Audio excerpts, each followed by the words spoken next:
Did Apple's iPhone 15 launch actually have any wonder or any lust? And while Microsoft tinkers with the Xbox S, is Nintendo readying the next must have console?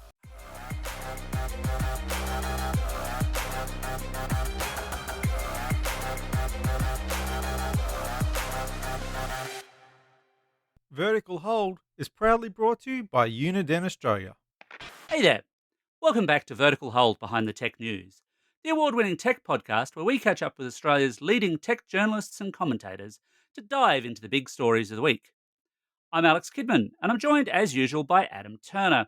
Hey Adam, this week numerous resorts in Las Vegas were brought down by a group of hackers who socially engineered their way into MGM Grand Resort's computer systems. Exactly how brave do you have to be to take on the Las Vegas mob? Aren't they Terry Benedict's casinos? Look, I think as long as you've got Elliot Gould on your crew, you'll be fine. I like this plan, except that I've seen George Clooney in, for example, Revenge of the Killer Tomatoes, and Ooh. I have my doubts. I have my doubts. But speaking of folks who, based at least on their hair colour alone, are likely to bet it all on red, we're also joined by Press Any Buttons, Alice Clarke. Alice, welcome back to the show.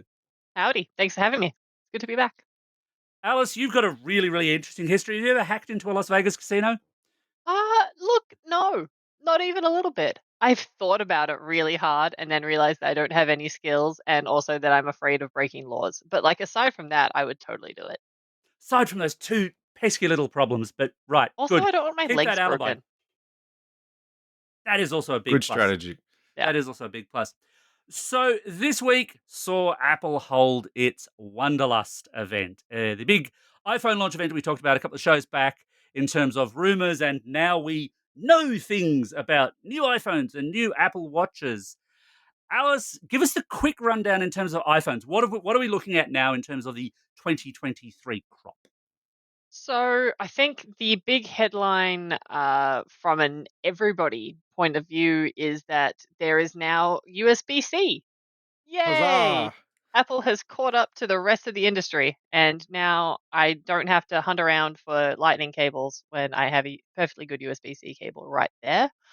I also really like they've made it so that you can plug in your AirPods to your iPhone to charge them, which is a feature that I've been enjoying on Samsung phones since what, 2019? So that's nice. I also really like that they've brought the dynamic island from the iPhone Pro models to the iPhone, like the regular iPhone. Now that sounds like a really dodgy Nintendo game. What's a dynamic island again? So the dynamic island is the little thing that kind of pops up around the front camera pinhole on the front of the phone. So it can kind of give you the album art of the song you're listening to. It can show you how much time is left on your timer. Is that I replacing the notch? No, Is no, so the it's notch around still the there? notch. it It's It's makes the around the notch a notch. feature.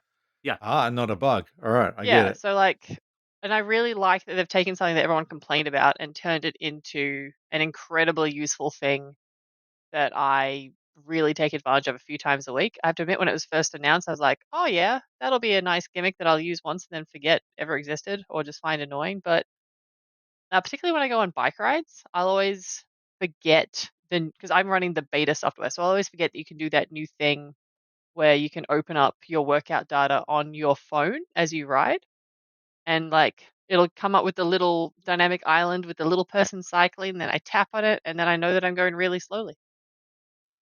So, speaking of complaining, I just want to jump back to the USB C thing because Of course. Apple's been kind of dragged kicking and screaming into this one. And it almost feels to me, and Apple doesn't return my calls anyway, so why not say this? Apple's acting a bit like a petulant child here, it feels to me, because it is USB C across all of the new iPhones, but the regular non Pro models are USB 2 USB C. And what that means is they're not actually, the power flows through exactly the same as it did in fact, that's across the board, Pro and non Pro, but the data does not. They're not actually faster than Lightning was, which means that they're still on like a 12-year-old data cycle.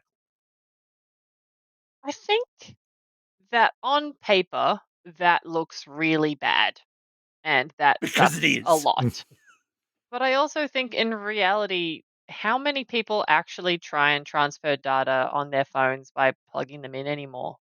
Like, Apple made that really hard to plug your phone. Like, it used to be But the on few bad. people who do are probably moving big things around and could do with And USB they're 3. charging premium money for these things. But also, actually, Apple themselves showed off one of the use cases because the Pro models are USB 3. They're considerably faster. I don't Mm, have the number off the top of my head, but they're 10, 20 times faster, a lot. They will now let you, and this surprised me because this is super flexible from Apple. They will now let you record HDR video to an external drive mm. connected via USB C to an iPhone 15 Pro or iPhone 15 Pro Max because the data transfer rates will support that. Of course, it won't support that over Lightning because it's a bit too slow. It There's a won't. great use case if you're running out of phone space for your photos and videos. That's so true, but I think they assume that the kind of people who'll be like recording ProRes video, which is what you can Hmm. do that hard drive thing with, isn't that only compatible with the Pro phones anyway? Um, You could well be right. You could well be right. That being said, it still strikes me as a hey, here's a really handy thing that we are letting people do as long as you buy the really expensive phone as opposed to the fairly expensive phone. These are still not Mm. inexpensive devices. And that actually leads me into I've got some complaints, you might have gathered. That actually Shocked. leads me, I know, who could have seen it coming? Into the next kind of issue. Apple phones obviously are premium devices and often they are well worth it. They're more expensive again this year, though. Well, so is everything. I went to Aldi the other day and a bag of snakes was $13. And frankly, I don't understand why we're not rioting in the streets at this point. That might wouldn't be a big bag of snakes. It was like, it wasn't even that big. It was like a regular, like fairly standard So not size. Like, like it a wasn't a 1 big thing. kilo bag or something. No, You're like a not buying it fairly by the pallet. So is the logic here ordinary. that just because we're getting screwed over by the supermarkets, it's okay for Apple to screw us over as No, well? the logic here is that everything is Ruined. awful and that we should be rioting in the streets. It's, Uh, for but legal also, reasons, Vertical Hold cannot suggest that you actually riot in the streets, people. But that be would it on involve Alice's going head. outside. I wouldn't be doing that anyway. That's where the hay fever lives. Look, it is terrible, and everything is more expensive now. It's not just Apple, and while it would be lovely to see Apple leading the charge in not price gouging because of the cost of living, if it would be really weird if Apple, famous for charging really high prices for everything, was the only company not price gouging for things in the year of our Lord 2023. Hmm. So considering that we've just spent the last few minutes talking about the most exciting thing about this phone is the fact that it's gone to USB-C, is it fair to say, as people who've been looking at these things for a long time, is this the most underwhelming iPhone update we've ever seen? I don't know. Last year was also pretty underwhelming. Like, it's been, there are a few things here. One is name the last exciting incremental phone update that we've had from Apple, Samsung, or Google. How many years ago was it? Hmm. Name the last exciting TV update. That was a few years ago. We are in a time where there just aren't really any big, exciting new features coming to anything because the economy is in shambles. But Also, I yeah, think because yeah, this is a mature market, because these yeah. are devices that have been refined, so they're kind of tinkering around the edges. Especially, and Adam, I'm going to make you very, very unhappy because we did talk about this a couple of weeks ago. The rumor about the action button was true, but Yeah. only for the Pro models. I don't know. It doesn't. I don't like the sounds of it. I like me a physical, flicky, switchy thing, but maybe it'll grow on me. Wait, have you deliberately taken your phone off silent in the last 5 years? I always Are there, forget that I've put it on silent. I don't think I've taken my phone off silent since I got an Apple Watch. Well, it But did occur to me that that's the thing is that because with the physical switch, I'm assuming once you've switched it onto silent, there's no way the phone can switch itself off silent. But if you're using the button instead, then the phone can probably be a bit smarter and you can do one of those things like, okay, when I push the button to mute it, just mute it for an hour or just mute it for until a certain amount of time and then come back on. I know you can do that through the menus, but with a physical switch, it's on or off, and that's it. So I'm assuming they're going to give you a bit more flexibility there, which might make mm, it worth it. that would be really good. And look, every time I put my phone in a bag, that's really the only time it will take itself off silent because it'll hit some keys or something, Hmm. or like when I change between things. So I'm actually really pleased about the action button. They do get quite loose, those switches, after a few years sometimes. Oh, mine is still pretty stiff because it has not had any It deliberate use hasn't had a lot of It whatsoever. use, hasn't yeah. moved at all. I Yeah. mean, it is still on the regular 15 models, I suppose we should say. It's the Yeah. Pro models that have this action button in place of Yes. the mute switch. Well, you have to have something. Now that the dynamic island has been like released to the masses, there has to be at least one feature that people will use frequently that can only go to the Pro. Otherwise, why would you buy a Pro except for really good cameras and a bigger screen? Well, speaking of Pro differentiation, there's also some slightly odd and I'll say again, annoying to me, I suppose. I'm being very egocentric this week. Who knew? Uh, Annoying differentiation between the Pro models in terms of camera features, because one of the things I liked about the 14 and 15 was the 14 Pro and the 14 Pro Max have the same cameras. It's just Hmm. different body size, and I like the smaller size when I'm shooting stills, especially. But the better cameras are now on the 15 Pro Max, aren't they, Alice? Yes, they are. I think it's just it can do the 5 times optical zoom and the Mm, smaller ones 3 3, yep. times. Yes, 3 times. And I'm pretty sure I have not spoken to anyone about anything of this, but I'm pretty sure if you asked Apple to justify it, they would give the same reason they gave on was it the 12 or the 13, which is that to do the 5 times optical zoom, you need more physical space. The bigger phone has more physical space, ergo, big phone does it. And of course, it's not because you can make hundreds more dollars off the big phone. It is just because of the physical space. Clearly, Apple would never be interested in money. No, well, they have more money than God at this point. But like, what if you could have more money than all the gods? That's probably what they're aspiring to. That's something to Stretch aim to. goal. That's something to aim to. They also announced an expansion to, well, the satellite SOS thing, which we do have here in Australia, Hmm. for a new roadside SOS feature, US only. Alice, do you reckon we'll ever see that in Australia? Yeah, probably. Give it a year or Really? two. Yeah, I don't see why not. Actually, no, I do see why not. I just remembered how big Australia is. Yeah, no, it's not That's coming. exactly what I was going to get But to. It's like, how what's big is the country and how many different roadside assistance groups are there? The answer, lots. They might just have it in certain areas.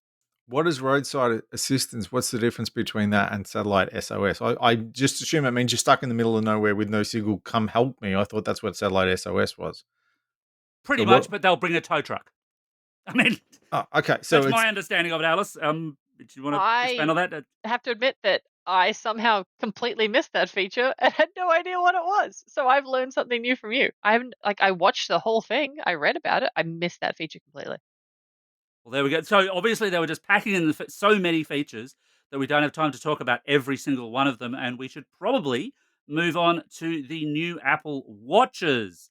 And I think the big surprise here, or at least the big surprise to me, was the Ultra 2. I was not expecting them to upgrade, and I don't think many were expecting them to upgrade the Apple Watch Ultra quite so quickly.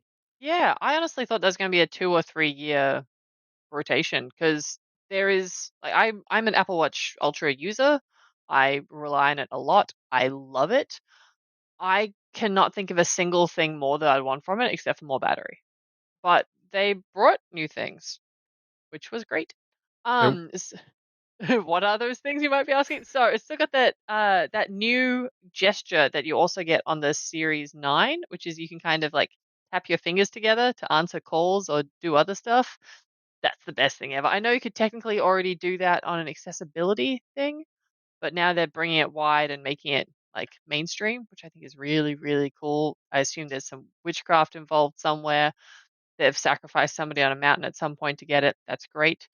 It also can go 500 meters below sea level and up to 900 meters above sea level and recreation 9,000 meters above sea level, 9,000. which Okay, is good. So impressive because Mount Everest is only 8,500 meters. So you can go up Everest and then go up a ladder.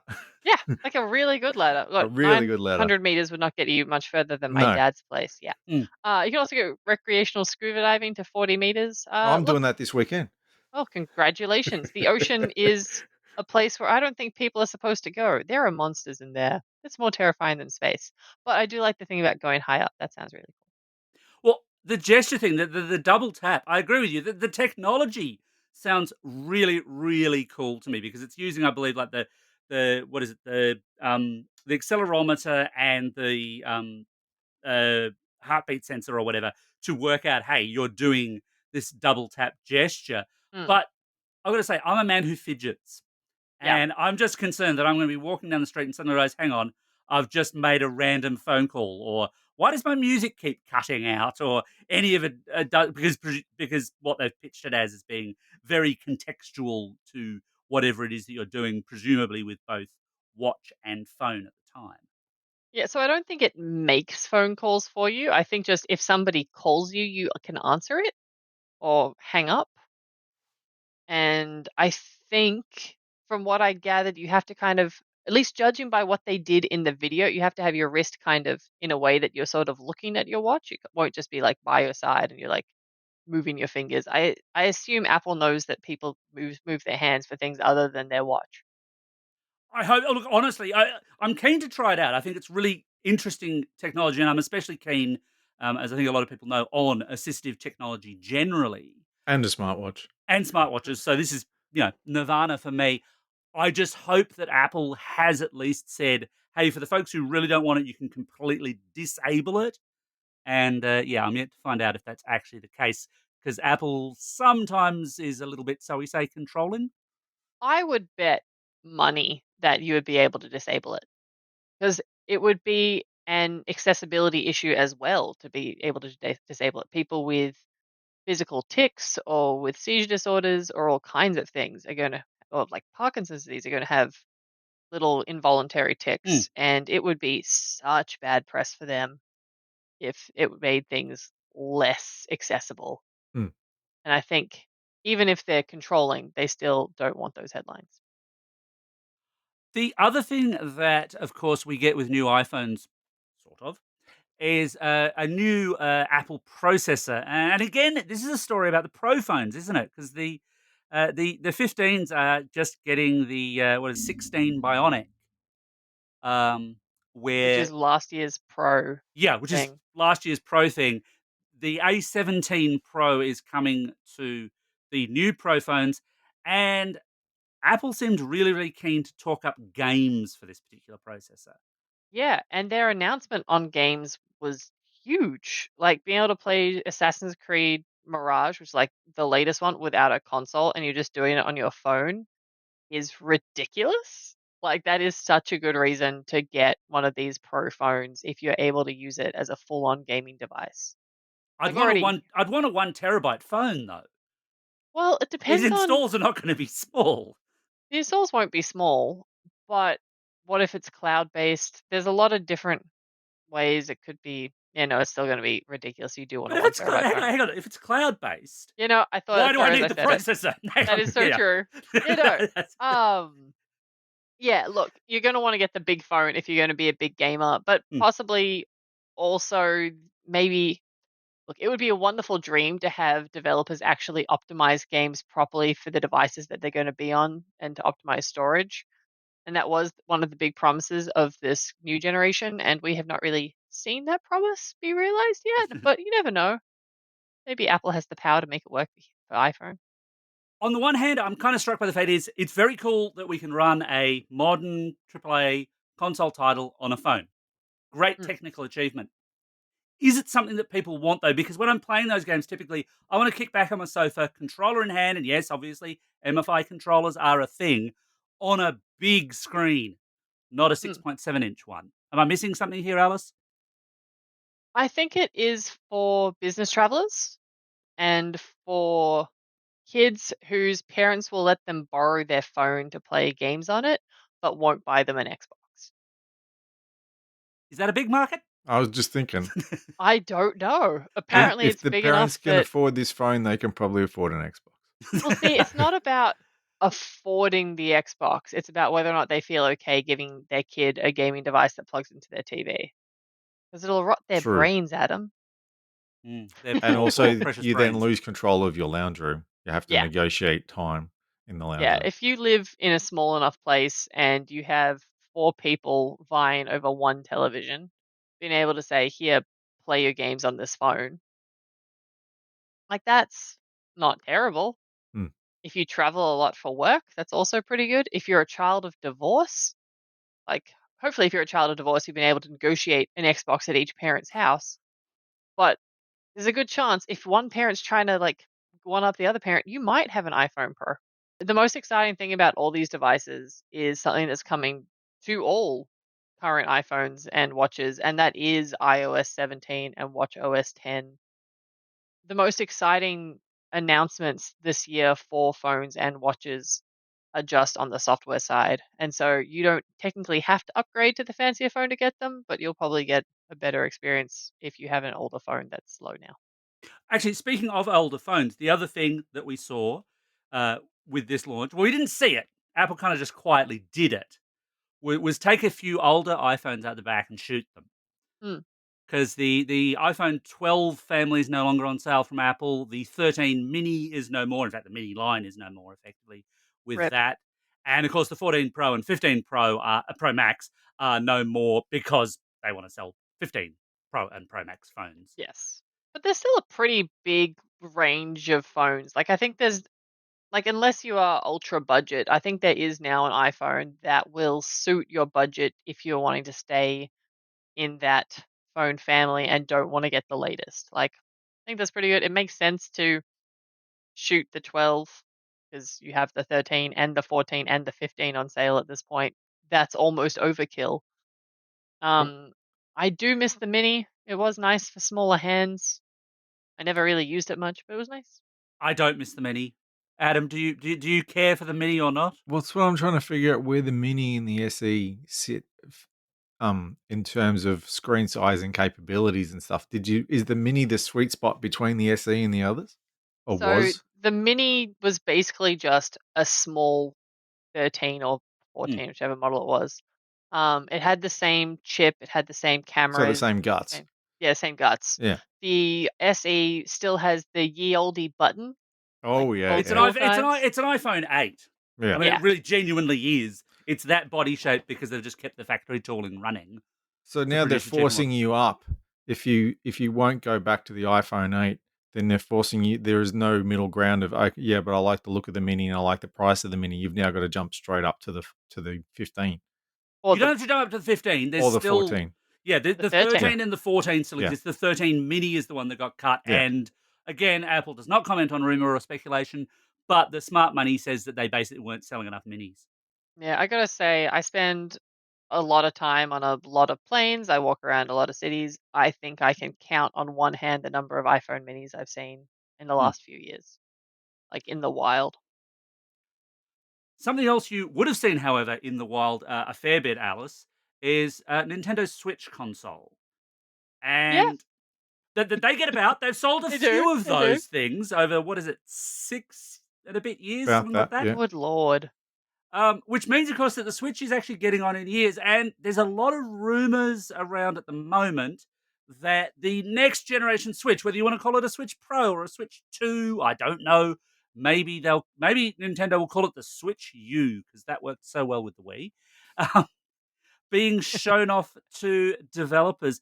Um, Apart from the rumors that they're being shown off to developers, do we actually know all that much, Alice? Look, it'll almost definitely have 4K, probably. Seems Hopefully. likely. Yeah. Please, for the love of Zeus, please. It'll also have a bit more power, a bit more battery life. Um, but yeah, it's very wishy-washy on what actually it will be. Hopefully they cure stick drift. That's really the main thing I want. That What, was have you the heard anything? Um, much the same. Everyone seems to have a wish list of what they'd Mm, like to see, and some arguments about where they might jump processor wise and things like that. The one thing that I had seen that had me a little bit concerned, but would be very Nintendo. mm, So the current top of the Switch family tree, as it were, is the Switch OLED. yeah. So called because it is an OLED screen. It's really very nice. Oh, it's so good. The suggestion is that in order to introduce it at a reasonably affordable price point, we talked about how everything is going to heck and all prices are up a little earlier in the show, they might revert back to a simple LCD LED instead. That would be a shame, but given that this console is primarily aimed at children, Hey, yeah, Well, look, it is like it's Big ones and No, little ones. okay. yeah, I'll argue that case. I'll argue that case. okay. Well, I think it is. There are a lot of adults who play Switch. I play a lot of Switch, but this is supposed to be the family friendly console. Like out of all the consoles currently available, this is the most set up to be my first console.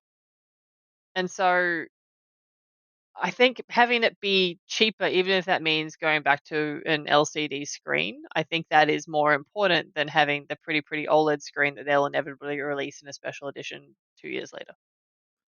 Is there anything that really stands out that's missing from the Switch? Or maybe looking back, look at the jump from the Wii to the Wii U. What did they do there that might tell us about what we might see in the next Switch?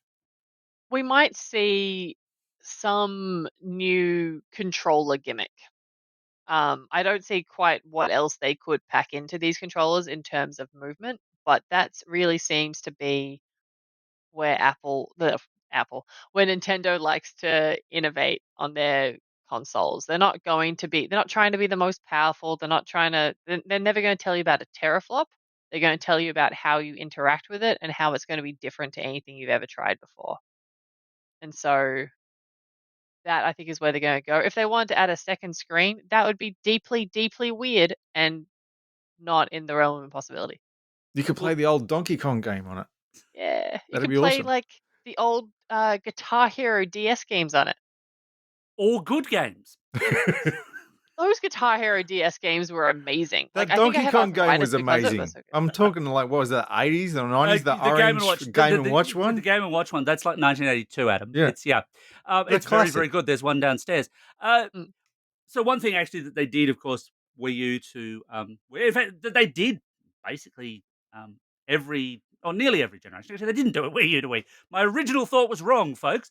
mm. But the question I'm trying to fumblingly get towards is backwards compatibility. Given how successful the Switch has been, do you think Nintendo needs to build it in? I think that Nintendo, like everyone else, has been moving more and more towards digital downloads. So I think we might not necessarily see game cartridge backwards compatibility, but we might see download backwards compatibility. Oh, that would suck. It That would would suck suck so so badly. much.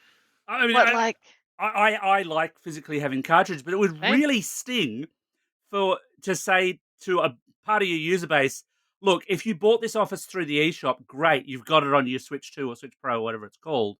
If you bought it on a cartridge, well, it sucks to be you. Yeah, but that also kind of seems to be where the entire gaming industry is going now. They love saying sucks to be you, please give us 80 more dollars to get the same thing again. Yes, that is Nintendo in a nutshell, I suppose. Yeah. Like I think I've been paying for the same Super Mario Brothers game since I was 7. So like let's do it again in another generation. Why not? What about when the Switch came along? Mhm. What kind of competition was there at the time in terms of handheld gaming, and how has that changed? How have things like the Steam Deck, for example, maybe influenced what people might expect from a new Switch? Well, that's going to make all the difference. I have to admit I used my Switch handheld very heavily for a long time until it just couldn't keep up. And I think now I only use it docked because trying to play Fortnite on Switch is awful. Like it's just and whereas using say a ROG Ally, like I mean sure it'll have a lot of BIOS problems and you could probably fry an egg on it, but it'll play every game you want it to on PC in a slightly weird way, but it'll do it. For about half an hour, unless you're into old games. No, Right, and like then the Okay, I'm smoke half an hour comes is an out of it? exaggeration.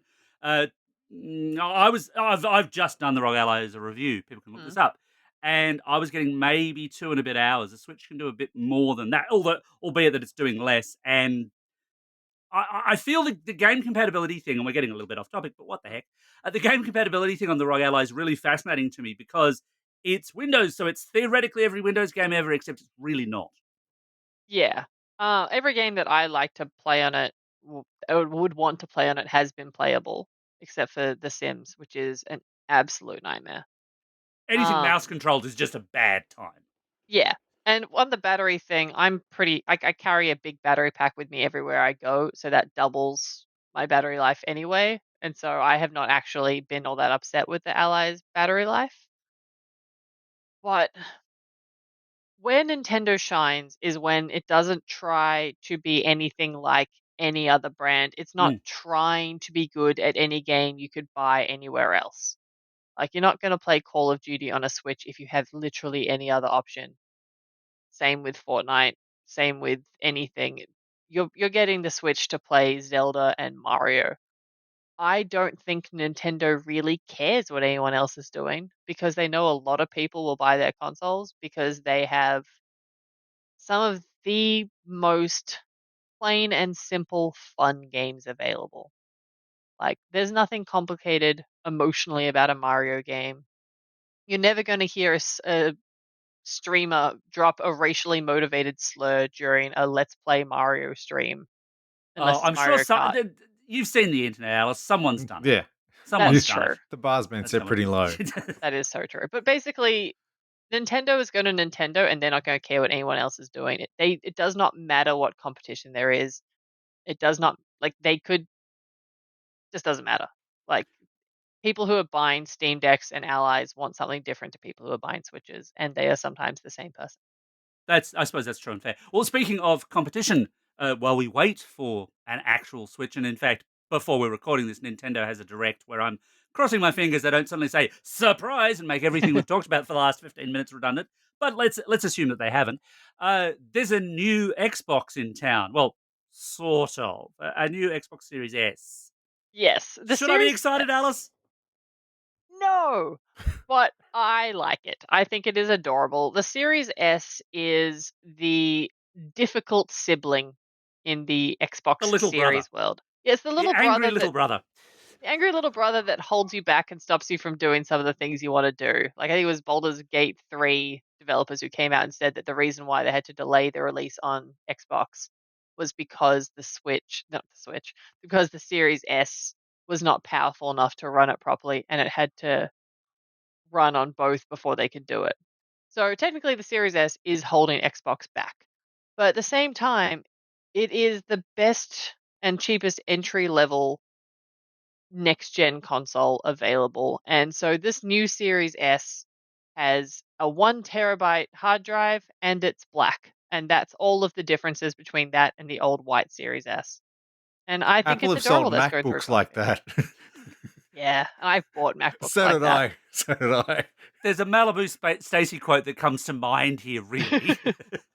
Well, it's a good option. Like, over the weekend, last weekend, I had to re-download my Forza Motorsport preview, and I had to download NBA 2K24, and all up, that was about 300 gigs on those Oof. two games. And I'm very grateful for my fast internet connection and for my expansion card on my Series X. But the Series S doesn't have a disk drive. You have to download everything. And with games those sizes, yeah, 1 terabyte's a great idea. So can the S take expansion? Yep. And I have an expansion in my suitcase Xbox that I take on trips. is it the same as the X, as the internal card at a fairly ferocious data price, or are we talking daisy chaining drives out the back? No, so you need to get I think it's like either Seagate or WD. I think they both have them, and it's like $400. It's basically the price of a Series S, and it will give you an extra 500 gigs or 1 terabyte. But directly connected to the bus, so it's actually nice and fast, as opposed to Yes. the external daisy chaining drives thing, which Yeah, absolutely. works, for example, on a PS5 for PS4 games, if memory serves, but kind of slowly depending on the drive. And same with Xbox for, I think, Xbox One games or definitely 360 Mm. games. But for Series X games, you need to have the fast little card thingy. Well, that just about wraps up another episode of Vertical Hold. Thanks to Alice for joining us this week. Thanks for having me. And Alice, it's been a bit of time since you've been on the show. No more 3 questions of doom. You may breathe out. Yay! Instead, you get the chance now to promote whatever you like, your social media, where people can find you, other things you're doing, your favorite lasagna recipe. Go. Okay. Follow me on Twitter. I'm at AliceDKC. Subscribe to my Substack. It is called Press Any Button. It's about games, and Tim Biggs and I write it every week, and it's really good, and you should read it. I also write for Gadget Guy, Gizmodo, a bunch of places. I'm doing a cool feature for Rolling Stone right now. I'm so jealous. For my favorite lasagna recipe. Okay, the trick is to not include any bechamel and instead to use extra cheese. Ooh, controversial. Mm, Extra cheese is never a bad thing in any meal, even ice cream. yeah. What are you doing at PAX this year? Oh, of course. At PAX this year, you should come by the Together Lounge Theatre and Community booth area. We have our biggest and best board game library ever. Like, I'm actually quite excited. We've expanded it massively and thrown out all 12 copies of Monopoly. I don't know how they got in there to begin with. Uh, Those we've things also won't got burn. They're like Satan. Yeah, I know. On a related note, come to the nerd quiz come to nerd quiz on Saturday night, and also to the end of PAX trivia, where I will give away 12 copies of Monopoly along with some actually genuinely good prizes. Like, I am genuinely so excited about the prizes. Right now in my apartment, I have literally thousands of Magic the Gathering boosters, so we can play some games.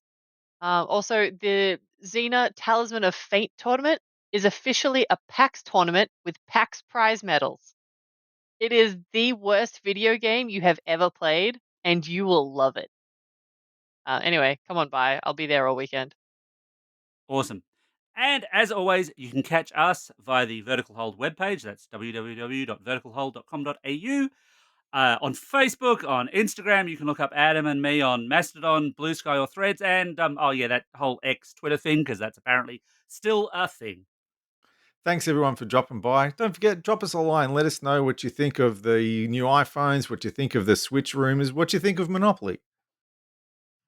It's bad. Monopoly sucks. Unless I'm winning. It still sucks. Pluto's better. Agreed.